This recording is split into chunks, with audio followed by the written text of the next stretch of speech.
All right, y'all. What's going on? It's Combo Breaker 99. I'm back with another video. All right, y'all, man. More of this craziness going on. Amanda Nunes retiring. Just so much shakeup going on in this bantamweight division. A lot of fighters coming out the woodworks now.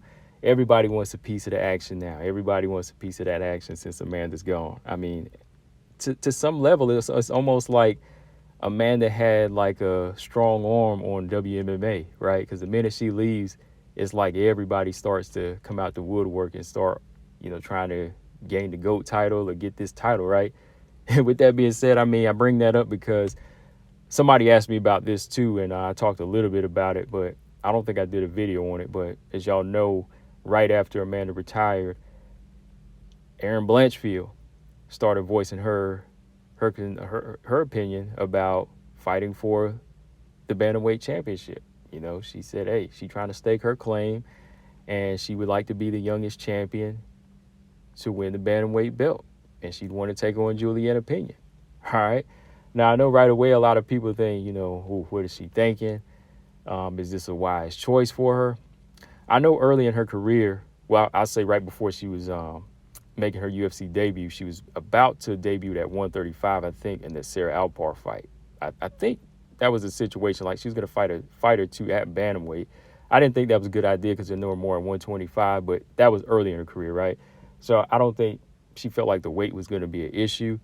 But, now that she's kind of been making her claim at 125, she's kind of getting sidetracked now that Amanda, vacated that belt and she wants to be the youngest champion to ever get it, right? I mean, my thoughts on that, look, she's the type, Erin Blanchfield, she's the type of warrior. She's the type of fighter that wants to get it. She's competitive. She knows what she's capable of. And when she sees somebody like Juliana Pena, maybe she feels like she sees something in her, right? Maybe she feels like that is a winnable fight. And I think that's what it kind of comes down to. I understand she wants to set a milestone by being the youngest champion, but it also comes down to, I think, her seeing this as a fight that she could win. Because why now? Why didn't she show any interest when Amanda Nunes had the belt, right? So I think that's also part of it. That's just my thoughts. But my thoughts on her actually taking this fight or even taking this chance, I disagree with it. I don't think she should go this path because, for one, I just think Erin Blanchfield's already kind of set out the momentum and set out a road to 125. You know what I mean? Like, it seems much more doable for her. I know that Grasso and Shevchenko have unfinished business with this rematch that's, being worked on. But I think that the path is much more clear for Erin Blanchfield here. Not everybody seems to get their chance, even whenever they fight their way up and there's, an undefeated streak on the line. Nobody really gets their chance all the time. Like, it took a while for Carla to get hers, I remember, Lauren Murphy had to go on her 5-fight win streak before she got hers. And, even Rocky Pennington's on like a 5-fight win streak now, and she kind of has to wait, So with Erin, going on her undefeated streak right now at 125 in the UFC, I think that it'd be wise for her to just go ahead and try to set her place now because it seems much more doable for her. Because at 135, now that Amanda's gone, I think a lot of the natural bantamweights are going to really try to go for that belt. You got Holly in the mix. She's fighting MBS, and she's going to try to go for her 2-time bantamweight championship. And, she's going to try to go for that story. Then again, you got Rocky who can make an argument. Not Irene right now, but Juliana Pena can make that argument. Whereas Erin, she has a potential fight that could really set her up at flyweight to be the next big thing at flyweight. You know what I mean? Like, she could set this thing up good. Like, she go in there, take on Manon in Paris in the main event. That's good. That's a good look for her. That'll probably definitely guarantee her a title shot at 125, right? So that way she could fight the winner of Grasso Shevchenko. And I think, that's just where she needs to be, because the road is set out. And also the size and the style. I think that Erin is a flyweight. I think she's naturally a flyweight. She has good power at flyweight, good strength, physical strength. Her style matches up with these other grapplers. Like, she's one of the best grapplers in the division, so I think she can handle any type of style that's offered to her, and, once you put her in there with even like a Manon or Tyler, her chances are much better than with those bigger bantamweights.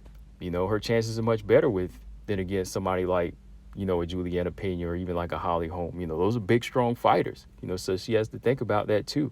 Now, when you look at it style-wise, Juliana Pena definitely has the experience edge, but when you think about it, Erin has the potential to make more adjustments in this fight, if that makes sense, just because, she is a little bit younger.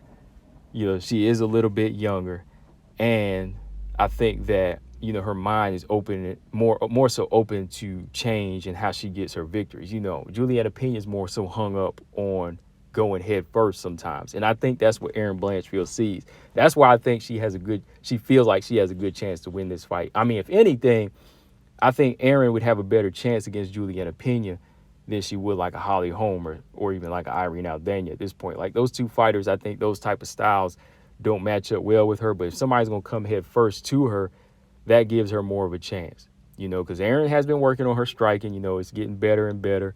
I think Juliana Pena has stiffer punches, but they're more so predictable. How she throws them, they're more so predictable.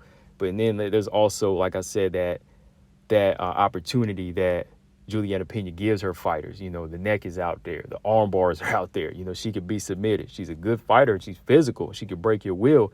But if there's an opening and you're a very, very good jiu-jitsu practitioner like Erin Blanchfield, you have a good chance. So if Erin had the weight and the strength at 135, she could definitely make this a good fight. And that would probably be the most doable win for her if you really think about it, versus like those movers and shakers like Holly and the bigger fighters, right? So, yeah, I think that's probably what she sees. But to me, I think it's too much of a bigger risk. I think, it could take some time to actually get her in to fight that fight, especially when, like I said, these other bantamweights are doing their thing. They want to get their shot now that the man is gone. I think that she just needs to stick it out, fight at 125 where she's really close to a title shot now, and don't risk going into a war with like Juliana Pena that could possibly take some years off your career or just take something out of you. You know what I mean? I mean, the weight cut might not be as hard because it's 135, but can she hang with those stronger fighters like a Juliana Pena? That's what it comes down to. So I think that it's probably something they're just entertaining and everybody's just so excited because that belt is just sitting there. But how you get that belt and who you fight, that's a big part of it, right? So really, I think Erin's chances are better against the Grasso-Shevchenko winner, but that's if she can get by Manon. Because I still think Manon would, I still kind of give her the edge against Erin. But when it comes down to it, size and style-wise and, overall frame, I think she'll have better chances and a better attempt against a flyweight than she would like the bigger, more experienced bantamweights like a Juliana Pena and so on, even like a Rocky. All right. So, yeah, that's my thoughts on that, guys. I think Erin just needs to stay at 125. Don't entertain it. But this just in, I'm looking at IG right now. We can add another fighter to that mix. It looks like Caitlin Chikagan is also trying to throw her name in the mix at 135. She posted this little meme right here. Oh, you cut too much weight, with a little face like, oh, you cut too much weight. You need to be at a higher weight. You need to move up, right? And she's got that little disgusted face. That one chick. I can't remember what that whole meme was about, but it's that face where it's like looking like, huh? Now you cut too much weight, move up. And then the other picture says Amanda Nunes just retired, and now she's looking like, oh, right? And in the comment section, Amanda Nunes replied. She said, go get in the mix. She told Caitlin Chikagan to go get in the mix. So, hey, that's what I'm saying. Now that the strong arm is retired, everybody wants to try to get it, y'all. But I don't think everybody can. But let me know what y'all think. Combo Breaker 99. Y'all thoughts on Caitlin Chikagan moving up or Erin taking that shot? What do you think? Subscribe. Peace.